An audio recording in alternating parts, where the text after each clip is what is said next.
The Homes for Ukraine scheme have launched on 14th March by the UK government are meant to offer a lifeline to Ukrainians who are forced to flee their homes during Russia's invasion. After the scheme was launched, Sheffield had an incredible number of people and organizations that have recorded their interest in being a sponsor. It's something that I had thought about doing previously, but I think this current situation has given us an extra kind of impetus to actually really act on it and get something done. I know that Sheffield's a city of sanctuary, and it's a very friendly city. In 2007, with the support of the City Council, Sheffield became the UK's first city of sanctuary for asylum seekers and refugees.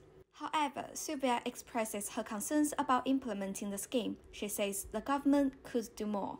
I mean, they definitely could communicate a lot better. They could have made it much more streamlined, I think, and an easier process and a faster process. Anton, a Ukrainian living in Sheffield for 8 years, expresses his concerns on visa applications and lack of guidance under the scheme. The UK government demands and has a more or less understood scheme only for international passport holders. Not everyone. Some people just jumped out of their houses on fire and didn't get anything. It's unnecessary cost, it's unnecessary stress for these people. And for Homes for Ukrainian scheme, you can register your interest, nothing more. It's not ready. Nothing stops criminals, human traffickers, because there's no guidance, there's no protection against that.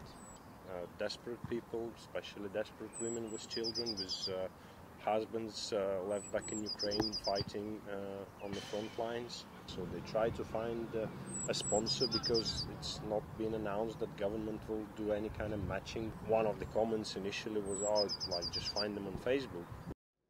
At last, Anton calls Sheffield residents for further support for Ukraine. Please help us put more pressure on the government for them to make an appropriate response to this crisis. What happens now in the news, first 2 weeks you remember, every news bulletin 1 hour just about what's happening, then 20 minutes, now it's 10 minutes and not even the first news. So just remember, just because it's disappearing from the news doesn't mean that all these atrocities and horrible suffering of my people have stopped.